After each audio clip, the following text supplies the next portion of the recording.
की शुरुआत करने के लिए अंतर्राष्ट्रीय बाजारों से कैसे संकेत है। गिफ्ट निफ्टी क्या दमदार शुरुआत की है।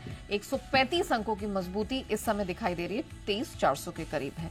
डाउ फ्यूचर्स 35 अंक मजबूत है। नास्डैक फ्यूचर्स में 12 से 13 अंकों की स्ट्रेंथ दिख रही है।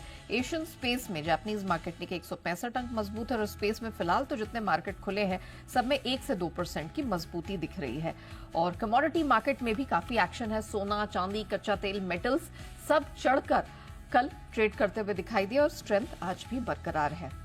क्या हुआ एग्जैक्टली अमेरिका में, किन फैक्टर्स के दम पर स्ट्रेंथ दिखी है, आइए कुशल से समझ लेते हैं। कुशल, मॉर्निंग, बताइए।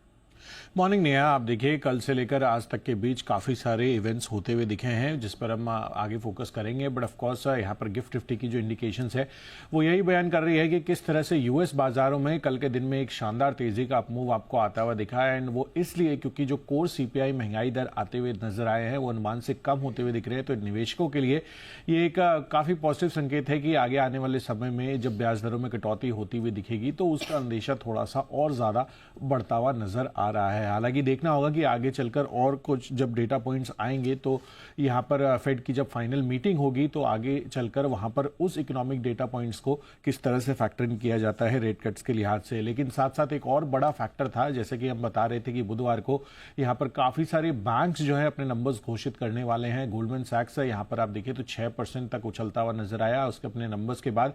साथ ही वेल्स फार्गो, ब्लैक रॉक और साथ साथ जेपी मॉर्गन, इन्होंने भी शानदार नतीजे पेश किए। टेस्ला के शेयर में भी करीबन 8% तक की दमदार तेजी बनती हुई दिखी थी। तो ऑफकोर्स उस वजह से नास्डैक ऑलमोस्ट 2.5% तक उछलता हुआ भी नजर आया था। इजराइल और हमास के बीच सीज फायर की भी घोषणा अब हो चुकी है।